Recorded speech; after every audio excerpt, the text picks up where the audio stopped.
안녕하세요. 영국점성학 강성원입니다. 2023년을 마무리한다는 생각으로 윤석열 정부 1년 8개월 동안 예측했던 내용 중 경제, 국제, 외교를 되짚어보고 중요한 이슈 위주로 어떤 흐름이 예상되는지 살펴보겠습니다. 그리고 2024년 대한민국 외교가 변해야 하는 이유도 알아보겠습니다. 우선 2023년 국가원에서 예측했던 내용부터 살펴보겠습니다. 상반기 국가원에서는 IMF에서 발표했던 대한민국 성장률은 불가능하다고 했고 국가 신용도도 추락한다고 했습니다.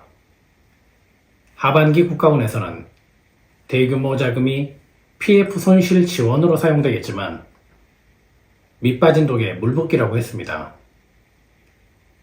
예측대로 12월 현재 대한민국 무역 수지 순위는 작년 198위에 이어 올해 상반기는 208개국 중 202로 2계단이나 더 밀려났습니다. PF 대출 만기는 이자를 후에 받는다는 후치제를 언급하면서 PF 보증 규모는 15조에서 25조로 대폭 늘린다는 발표를 했습니다. 그러나 2023년 국가원에서 예측했던 이번 PF 정책은 밑빠진 독에 물붓기고 또 다른 경제 침체 도화선이 될 뿐입니다. 중국도 부동산 문제는 심각하지만 중국 정부는 부실 시행사를 정리하면서 금융 문제까지 확대되는 것을 막으려고 하는데 우리 정부는 오히려 부실 시장을 키우는 것이 아닌가 생각합니다. 하반기 국가원에서 주식 시장은 저조하고 작전 세력이 문제가 된다고 했습니다. 예측대로 정부는 11월에 공매도 금지라는 초강수를 두었지만 국내 주식 시장은 여전히 저조하며 10월과 11월에는 영풍 제지와 카카오의 주가 조작이 큰 문제가 되었습니다. 국제 경쟁력이 떨어진 주식 시장에 찬물을 끼얹은 것도 문제지만 카카오가 카카오뱅크 지분율을 지키는지 빼앗기게 되는지도 중요한 문제가 되지 않을까 생각합니다.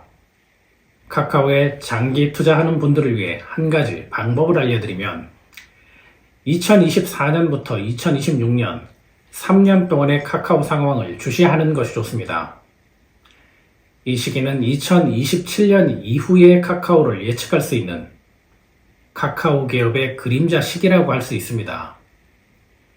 2024년부터 2026년까지 조금이라도 성장한다면 2027년 이후 괄목할 만한 성장을 기대할 수 있지만 반대라면 2027년 이후에는 큰 어려움을 겪어야 할 수도 있습니다. 올해 12월 이후부터는 부동산 오름세가 갑자기 멈추거나 추가적인 하락이 시작될 수 있다고 되어 있습니다. 예측했던 시기가 8월이었는데 이때만 해도 정부의 파격적인 부동산 대출과 언론의 집값 띄우기 기사들로 부동산은 약간의 반등이 있던 시기였습니다. 그러나 예측대로 11월부터 오름세가 멈추더니 12월 들어 다시 하락에 접어들었고 태형건설 워크아웃 신청까지 발생하면서 부동산 시장에 부정적인 힘을 보태고 있습니다. 이러한 부정적인 흐름은 2024년에도 계속 이어지게 됩니다. 하반기 국가원에서 예측했던 물류 대란도 가시화되어 가고 있습니다. 중국 정부의 요소수 수출 통제에 이어서 12월 들어서는 글로벌 해상 물류에도 문제가 발생했습니다. 이스라엘 전쟁으로 촉발된 후티 반군의 공격으로 수에즈운하 해상 물류에 차질이 생긴 것인데 이번 육상과 해상 물류 대란은 2024년 상반기까지 이어질 수도 있습니다.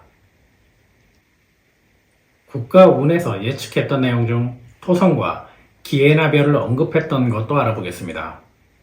하반기 국가운에서 큰 물과 관련되는 국가 정책 사업은 돌아올 수 없는 강을 건너는 것과 같으니 2024년 상반기까지는 절제하는 것이 좋겠다고 했습니다.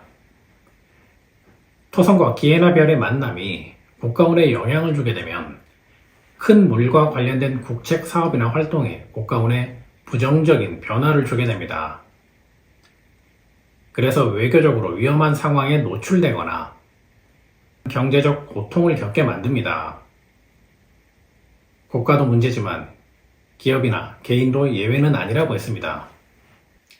그런데 12월 들어 정부는 10개 댐 후보지를 결정하겠다는 발표를 했습니다.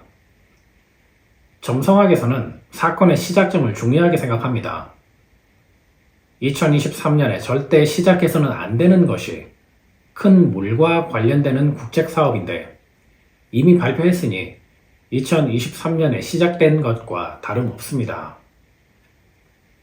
중세시대에도 국가운을 중요하게 생각했던 이유는 긍정적인 시기에 전쟁이나 항해, 국책 사업 등을 시작해서 좋은 결과를 얻기 위함이었습니다. 그런데 굳이 해서는 안 되는 사업을 해서는 안 되는 시기에 시작한다는 건 별과 행성의 부정적인 에너지를 불러오는 것과 같습니다. 지금부터는 2024년 대한민국 외교가 변해야 하는 이유를 알아보겠습니다. 일본 기시다 총리는 지지율이 16%이고 미국은 내년 대선을 앞두고 있습니다. 미국과 일본의 외교 관계는 나라가 중요한 것이지 바이든 대통령과 기시다 총리와의 관계가 중요한 건 아닙니다. 이유는 과거 동영상에서 확인할 수 있습니다. 3년 전 바이든을 예측하면서 자신이 속한 정당과 국가를 힘들게 하는 사람, 전쟁과 분열에 특화되어 친미 국가에도 손해를 끼치는 정치인이라고 비판했었습니다. 2년 전 기시다를 예측하면서는 총리 당선에 영향을 준 화성이 언포춘 디그리에 속하기 때문에 결국 본인의 말과 행동으로 스스로를 구속하게 된다고 했습니다. 현재 기시다 총리는 지지율도 하락하고 있지만 비자금과 오염수 방류 문제로 정치 생명에도 위기를 겪고 있습니다. 그래서 두 사람이 지도자로 있는 시기에 지나치게 친미, 친이를 언급하는 것은 지도자나 국가에 전혀 도움이 되지 않으며 오히려 큰 손실로 작용할 수 있습니다.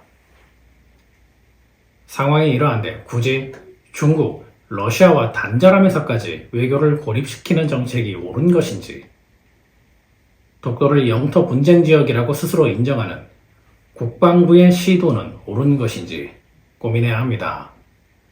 대한민국과 직접적인 연관은 없지만 사람들의 기억 속에서 잊히고 있는 미얀마 쿠데타 사건도 이야기해 보겠습니다. 2021년 2월 미얀마 쿠데타와 관련된 내용들을 예측하면서 2024년 이후 태양과 아크투루스 벨의 영향으로 인해 미얀마는 현재 군부를 몰아내는 새로운 세력이 등장하여 2024년 이후 정권 교체도 가능하다고 예측했었습니다. 현재 미얀마는 군사정부 타도를 목표로 저항군과 일부 시민들이 총 공세를 퍼붓고 있으며 군부기지 300곳을 점령하는 등 성과를 올리며 민주화에 한층 다가서고 있습니다. 지금은 어려운 상황이지만 미얀마도 한때는 동남아시아에서 가장 잠재력 높은 시장으로 주목받던 국가였습니다. 분쟁국인 우크라이나, 이스라엘과의 외교도 중요하지만 다시 민주화할 수 있으면서 잠재력도 높은 미얀마에 관심을 기울이고 도움을 건넨다면 장기적으로 동남아시아 수출 시장에 유리하게 작용하지 않을까 생각합니다.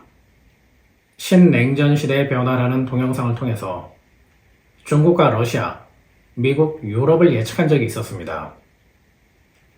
2024년 이후 중국, 러시아의 성장과 미국과 유럽의 하락을 언급하면서 대한민국 국제 외교에도 큰 변화가 필요하다고 했습니다.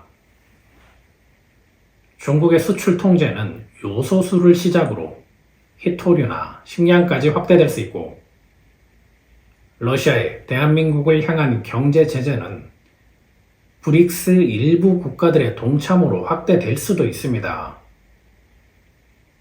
부산 엑스포 유치 실패에서도 알 수 있듯 반미 정책에 동조하는 브릭스 국가들의 단합은 이제 남의 일이 아닙니다.